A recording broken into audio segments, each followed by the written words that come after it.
Welcome to the deep dive. Today we're pulling apart a text called Soul in the Driver's Seat.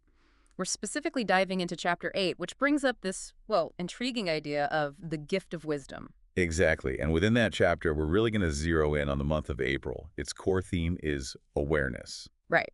So for you, the learner, our goal today is basically to get right to the heart of what this awareness concept is all about, according to this specific material. And, why it's seen as so crucial for living what the text calls a soul-based life. Yeah, and what makes it particularly compelling, I think, is the premise underneath it all, this idea of a very, very direct line of communication. Absolutely. And here's where it gets really interesting, I think. The text suggests that your soul, or maybe even what some people might call God, actually communicates with you directly through these daily affirmations. So it's not just about, believing you have a soul. It's pushing towards realizing you are one. And that connection is just always there, always available. hmm And the text kind of positions this gift of wisdom as the next step, really. It's for those who've already worked through a previous section called Steps to Authenticity. Hmm. The idea seems to be that once you've explored that foundation of self, you're kind of ready to light the way for others, as it says, by living this soul-guided life. Okay, yeah, that makes sense. So let's unpack this gift of wisdom a little more. How is it structured? The text lays it out as what, 12 sections, like a calendar? That's right, 12 distinct sections, one for each month of the year, and each month focuses on a specific strain of wisdom. And interestingly, just like the steps to authenticity part, it gives you a daily entry. It even accounts for leap years, that extra day. So it's like a whole year-long journey broken down day by day. Okay. Now, for today, we're really digging into April, this idea of awareness. Right. What exactly does the text say awareness is? Well, the definition it gives is knowledge of all things seen and unseen. Hmm. It's presented as this sort of innate ability to sense what's really going on, beneath the surface. Hmm. An intuition that goes maybe beyond our normal five senses. It actually calls it a sixth sense. A sixth sense. Wow, okay. That's a powerful idea. And where does this awareness come from? According to the text, anyway. It says it comes from what it calls a mature soul. And here's a really key point. Awareness from a mature soul is, well, equated directly with awareness from God. So it's presented as this direct divine link. A direct link to God. Yeah. Okay, so this awareness isn't just some like vague feeling. It has a purpose, a function. What does it do? Yeah, it outlines several things. It suggests awareness will notify you, alert you to potential issues. It offers suggestions, reminds you of things, and ultimately it guides you toward helpful situations and, importantly, away from harmful ones. It's like a constant internal GPS. An internal GPS. I like that. Yeah. Sounds incredibly useful. But the text also mentions something about danger, resisting love, or God. The text uses phrases like very strong here and potentially dangerous when talking about resisting this awareness. The implication seems to be that aligning with it, since it's framed as love or God's communication, is pretty vital for, navigating life well. Okay. And this awareness, it also helps with discernment, right? Like figuring out what's genuine. Precisely. It's said to lead to a sixth sense of knowing. This allows you to distinguish between what is love and what isn't, especially when your regular senses might be, fooled or misled. Right. Now, the text also brings up protection. But it says souls don't need it, but characters do. What's that distinction about? That's an interesting part. The character seems to mean the physical body, the sort of earthly personality or persona we inhabit. Think of it like the version of us that interacts with the world day to day. The text calls the body a huge investment for a soul, like a vehicle for its growth.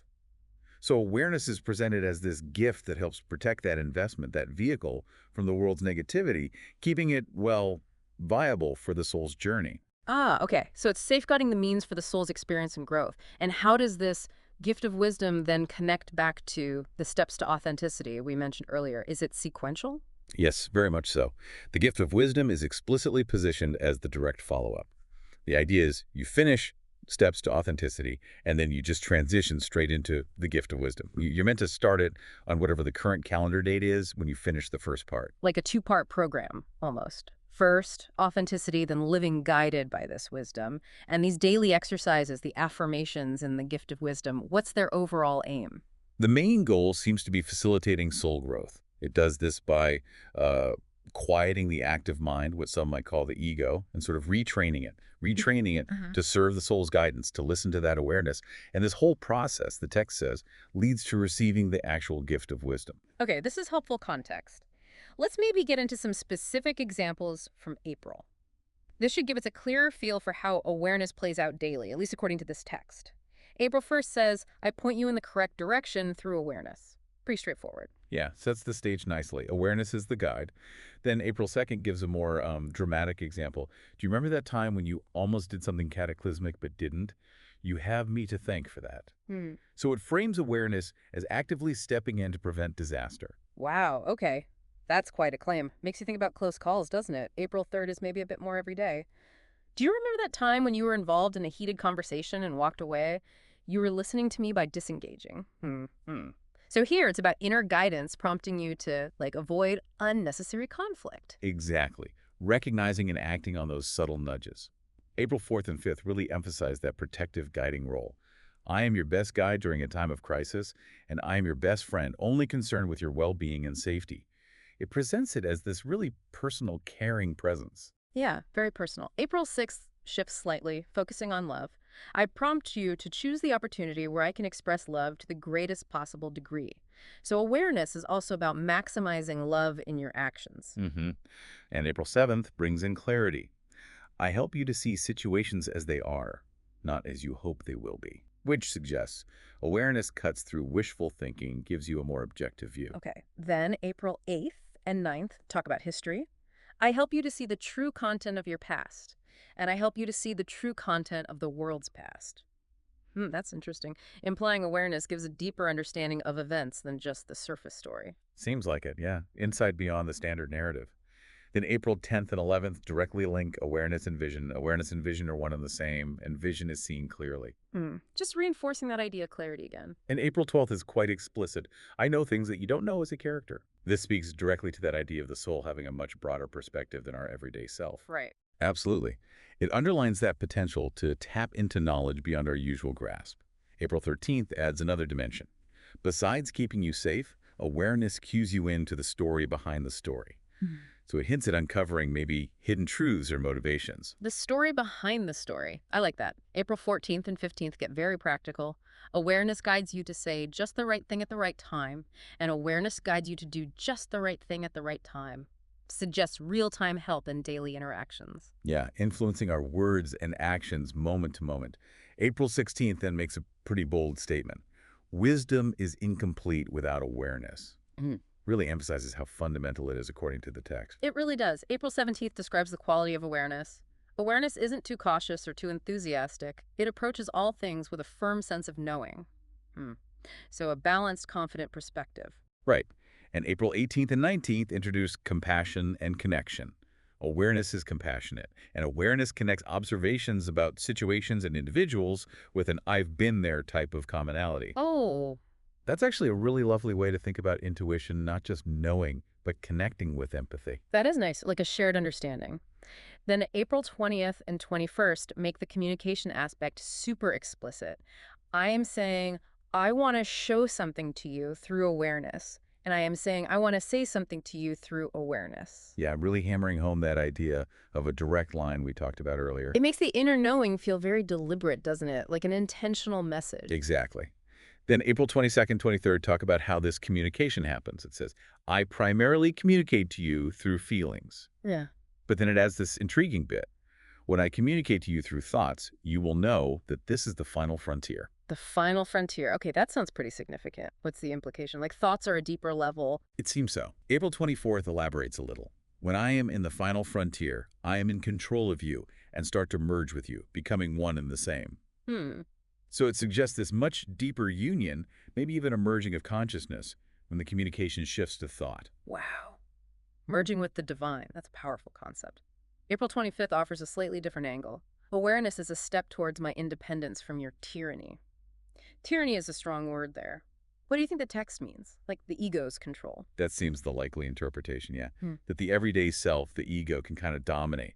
And developing awareness helps the soul, or the I am presence, operate more freely, gain independence from that. Then April 26th connects this to identity. Awareness lets you know that you aren't who you think you are, but are something else entirely, Mm, pointing towards that deeper true self beyond the personality. right, the self behind the character. Yeah. And the next few days, 27th, 28th, 29th, seem to drive home the God connection very directly. God looks out of your eyes. The blind are those who don't know what God is, and the blind are those who don't know where God is. Yeah, very direct statements there. Linking awareness, or the lack of it, directly to knowing or not knowing God, Mm. implying that this awareness is the experience of the divine within. Mm. Lack of it is like spiritual blindness. And then it all culminates on April 30th with just, I am you. That really brings the whole month, the whole theme, to this incredibly profound point of oneness. It absolutely does. It's the full realization of that twist we mentioned at the start, not just believing you have a soul, but experiencing that you are that divine essence, that ultimate oneness. Okay, so just to kind of wrap up this deep dive into April and awareness from this text, it's presented as this, well, divine gift, a constant inner guide, an intuition flowing directly from your soul or from God itself. It's about more than just knowing facts. It's sensing reality deeply, telling love from non-love, protecting the physical self, and ultimately leading you to realize this profound connection, this oneness. Exactly. And for you, the learner, listening to this, it maybe offers a different way to think about your own gut feelings, your intuition. This perspective suggests those inner nudges, those feelings, Mm, might actually be something quite profound, a direct line to a deeper wisdom, you know? totally. So maybe here's a thought to leave you with. Think about those times in your own life, moments where you just knew something or felt a really strong, inexplicable pull or warning. Could that be the kind of awareness this text is describing? And what might change, what might shift for you if you started to actively pay more attention to that inner sense, maybe even trust it more? Definitely something interesting to consider. Thanks for diving deep with us today.